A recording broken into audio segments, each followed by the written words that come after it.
Hi friends, welcome in my YouTube channel. I am Dr. Rajkumar Nagar. Today we are going to study the medicine Nux vomica, which is polycrest medicine frequently used in clinic. So let's start in Nux vomica. Its common name is poison nut, family Longinaceae, vegetable kingdom, tincture and trituration from imported seed, thermal relation, hot air.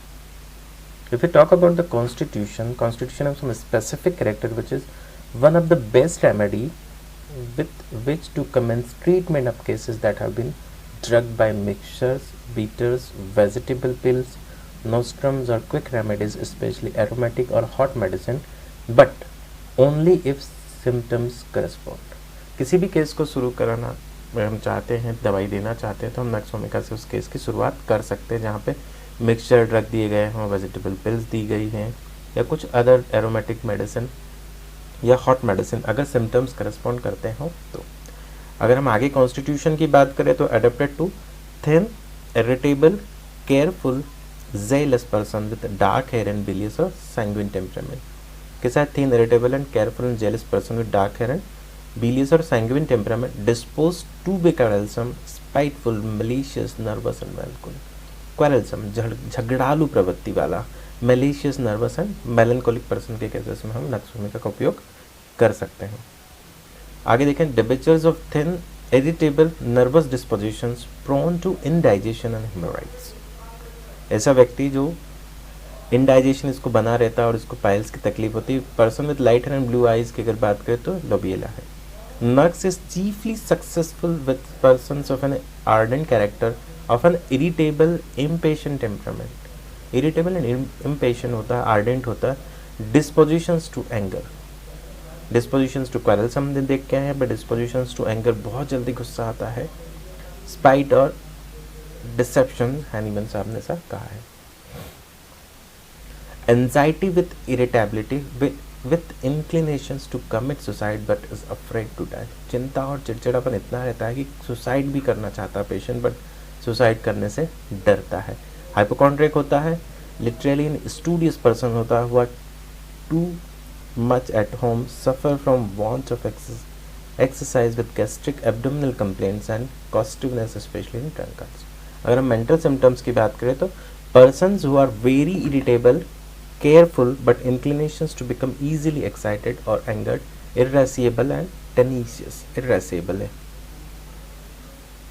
Physical general में केयर बात करें तो physical general, bad effect of coffee, tobacco, alcoholic stimulant, highly spiced और season food, over eating, long continued mental over exertion, sedentary habits, loss of sleep जो कि कोक्यूलस कॉल्चियम nitric acid में भी है, एरोमेटिक और patent medicine, sitting on cold stone specially in warm weather. ये बहुत specific है। तो क्या क्या बैड इफेक्ट किसके? ज़्यादा कॉफ़ी पीने की वजह से हो सकता है, तंबाकू या अल्कोहलिक स्टिमुलेंट्स लेने की वजह से हो सकता है, हाईली स्पाइसी और सीजन फूड की वजह से अगर कोई प्रॉब्लम आ रही, तो ओवर ईटिंग की वजह से अगर कोई भी प्रॉब्लम हो, चाहे वो इंडाइजेशन हो, एसिडिटी हो, तो भी हम नक्स वोमिका का उपयोग करते हैं। अगर मेंटल एक्सर्शन कंटिन्यूस रहा हो या सेडेंटरी हैबिट्स हो पेशेंट के, या काम की वजह से या कोई दूसरी भी वजह से अगर नींद ना आए और कोई एलिमेंट्स आते हैं, तो हम नक्स वोमिका का उपयोग करते हैं।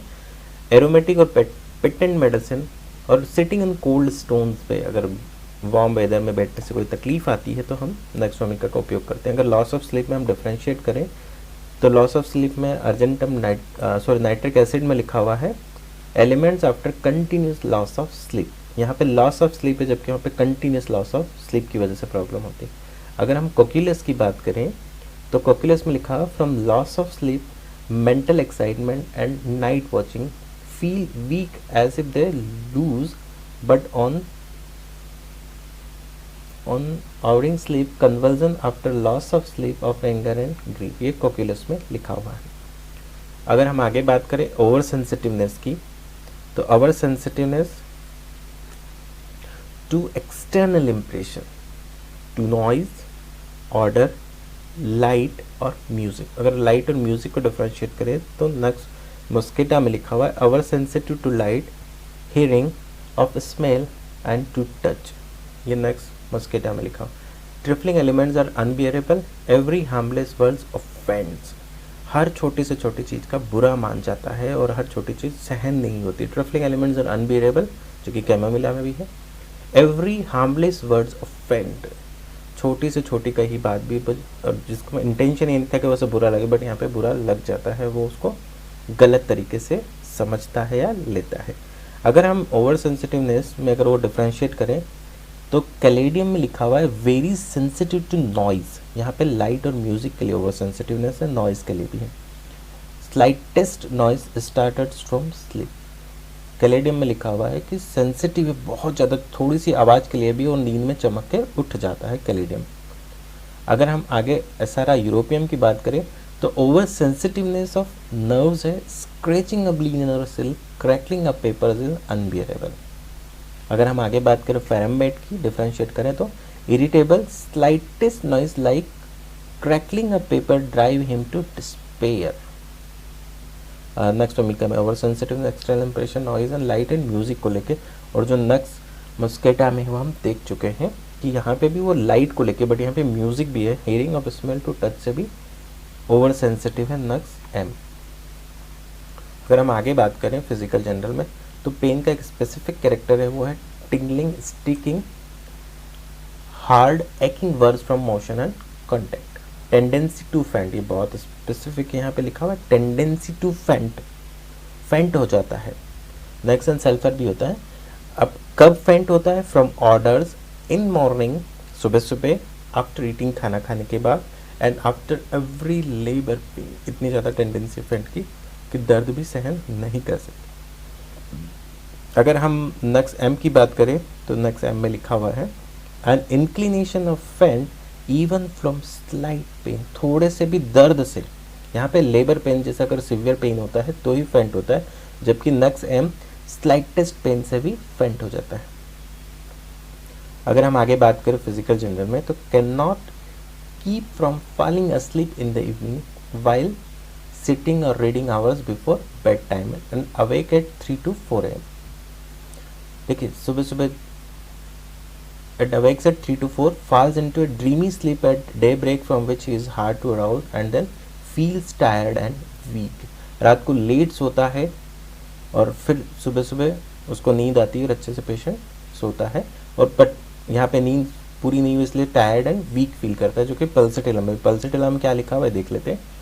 Sleep wide awake in the evening, doesn't want to go to bed, first sleep restless, sound asleep when it is time to get up. First sleep जो होती है, रात को नींद नहीं आती है, अर्ली जैसे ही सोता है अच्छी नींद नहीं आती, सुबह सुबह बहुत अच्छी नींद आती है सर मुझे, ऐसा पेशेंट कहता है। When it is time to get up, awakes languid and unrefreshed. यहाँ पे पल्सेटिलम लिखा हुआ सुबह सुबह अच्छी नींद आती है, बट उस समय उठने का समय हो जाता है, इसलिए पेशेंट थका थका महसूस करता है पल्सेटिलम। तो पल्सेटिलम एंड नक्सोमिका में बहुत क्लोज रिलेशनशिप है। अगर हम गैस्ट्रोइंटेस्टिनल सिम्टम्स की बात करें तो गैस्ट्रिक में लिखा हुआ है इरिटेशन कैसा है, सॉर, बीटर, उसके साथ नोजिया एंड वोमिटिंग है। Nausea and vomiting every morning with depression of spirit after eating. After eating sour irritation होता है, साथ में नोजिया एंड वोमिटिंग के साथ depression of spirit specially in the morning. Nausea कैसा रहता है? कॉन्स्टेंट नोजिया, खाना खाने के बाद भी, सुबह सुबह भी, स्मोकिंग के बाद भी, एंड फील्स, पेशेंट को ऐसा लगता है if I could only vomit I would be so much better. Patient को ऐसा लगता है कि मैं अगर उल्टी कर लिया तो मुझे अच्छा होगा। बट ये नोजिया कब होता है? कॉन्स्टेंट नोजिया, ये बहुत इंपॉर्टेंट है देखना है हमें।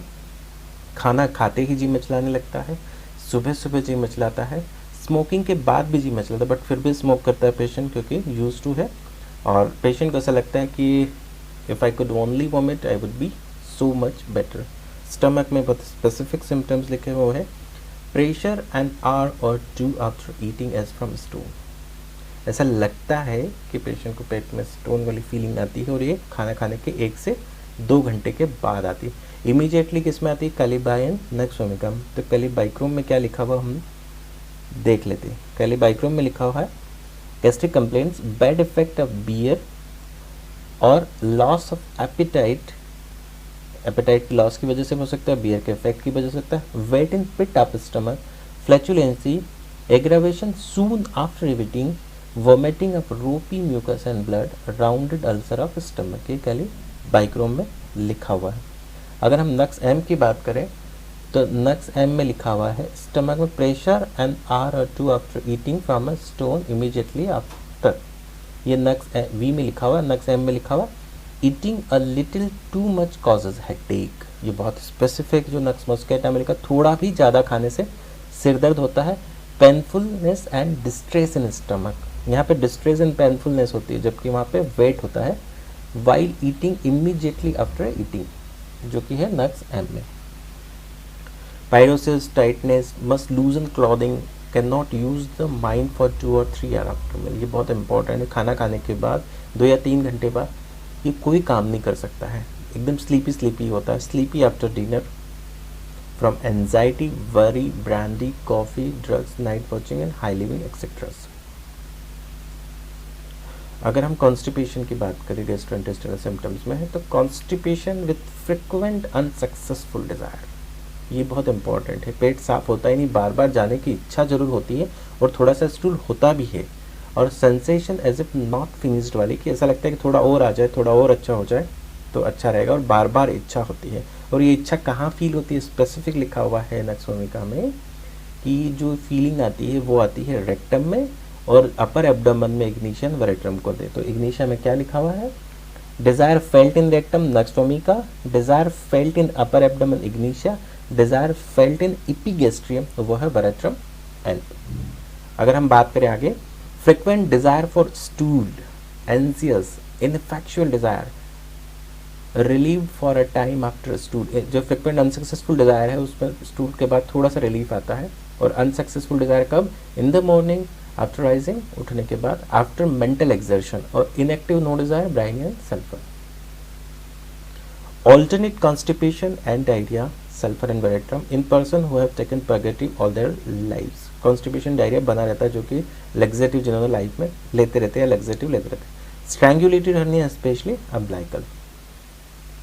अगर फीमेल कैरेक्टरिस्टिक की बात करें तो बहुत स्पेसिफिक लिखे हुए वो है, menses too early, profuse, last too long और keeping on several days longer. Early profuse है और लंबी चलती with complaints at onset and remaining after. कोई भी कंप्लेंट आती है ऑनसेट पर, उसके बाद भी रहती है। एवरी 2 वीक्स मतलब हर 15 दिन में पीरियड यहाँ पे आता है। Irregular, never right at time, कभी भी समय पे नहीं आता, हर 15 दिन में आता है और लंबा चलता है। स्टॉपिंग एंड स्टार्ट अगेन, रुकता है और फिर से शुरू हो जाता है। And during and after menstruation, aggravation of old symptoms, ये बहुत इंपॉर्टेंट है। During and after menses, aggravation of old symptoms. Labour pains, violent spasmodic causes urging to stool or to urinate, aggravation in back, prefer a warm room, ये बहुत important है। Labour pain, violent spasmodic causes urging to stool or to urinate, labour pain के साथ यहाँ पे patient को stool और urinate होने की इच्छा, मतलब यूरिन करने की इच्छा होती है। एग्रावेशन जो पेन होता है वो बेक में होता है, prefers a warm room. Fever में कुछ स्पेसिफिक सिम्टम्स लिखे हुए हैं, वो है रिपेग्नेंस टू कोल्ड और to cold air, chilly on least movement and from being uncovered, must be covered in every stage of fever, chill, heat और sweat। जबकि ऐसा होता है जब ठंड लगती है तब तो कवर करता है, और जैसे हीट आने लगती है, पसीना आने लगता है तो पेशेंट कवरिंग हटा देता है। But nux vomica must be cover in every stage of fever. Fever, great heat, whole body burning, hot like aconite, face red and hot bladder, yet patient can not move और uncover without being chilly. कहीं पे भी उठ के जाता है तो उसको ठंड लगने लगती है, चाहे वो हीट स्टेज हो या स्वेट स्टेज हो। तो हर स्टेज में फीवर की पेशेंट कवर करना चाहता है नक्सोमिका में। अगर अदर सिम्टम्स की बात करें तो नक्सोमिका में नोज में स्पेसिफिक कैटरल सिम्टम्स लिखे हुए हैं। कैटरा, स्नफल्स ऑफ इन्फेंट्स, अमोन कार्बन एम्बिकस में भी है। कोराइजा कह रहा है बहुत specific character, dry at night and fluent by day, दिन में नाक बहती रहती है और डॉक्टर साहब रात को एकदम सूखी अब बंद रहती है। Aggravation in warm room, relieved in cold air from sitting in cold places on stone steps। Back की बात करें तो बैक में बहुत स्पेसिफिक कैरेक्टरिस्टिक है, वो है back ache must sit up to turn over in bed, lumbago from sexual weakness and from masturbation. जो बैक एक होता है वो क्यों होता है, due to the sexual weakness and from masturbation. और किस तरीके का कैरेक्टर है लंबेगो में, कि पेशेंट को करवट बदलने के लिए भी बैठना होता है। Must seat up to turn over in bed, तो बिस्तर में से जब भी उसे करवट बदलनी होती है तो पेशेंट को बैठना होता है और उसके बाद पेशेंट करवट बदल पाता है। इस तरीके का बैक में पेन होता है, बैक एक होता है, और ये होने की वजह है या तो सेक्सुअल वीकनेस की वजह से या सेक्सुअल एक्सेस की वजह से हो सकती है weakness, and from masturbation. Nervous system में स्पेसिफिक लिखा हुआ है कन्वर्जन्स विद कॉन्शियसनेस, सब जानते हैं, स्ट्राइचिनम में भी। और कन्वर्जन कब आते हैं? गुस्से की वजह से, इमोशंस की वजह से, टच की वजह से, मूविंग की वजह से। Aggravation from anger, emotion, touch and moving. अगर मॉडलिटीज़ की बात करें तो एग्रावेशन मॉर्निंग में, waking at 4 AM, mental exertion से, आफ्टर ईटिंग और ओवर ईटिंग की वजह से, touch, noise, anger, spices, narcotics, dry weather and cold air से भी एग्रावेशन होता है। Amelioration in the evening while at rest, lying down and damp wet weather, causticum. Relationship में complementary sulphur in early all diseases, सभी diseases में early cases में sulphur इसकी complementary. Inimical है जो जिंकम है, must not be use before and after. Nux vomica zincum inimical है, ध्यान रखेंगे हम। Follows well after arsenic, ipecac, phosphorus, sepia and sulphur, and is followed well by bryonia, pulsatilla and sulphur. Nux should be given on retiring, or what is better, several hours before going to bed. It acts best during repose of mind and body. तो नक्स भूमिका को हमेशा सोते समय या सोने के पहले देनी चाहिए, 1-8 घंटे पहले दे सकते हैं। और it acts best during repose of mind and body. So friend, this is all about the nux भूमिका।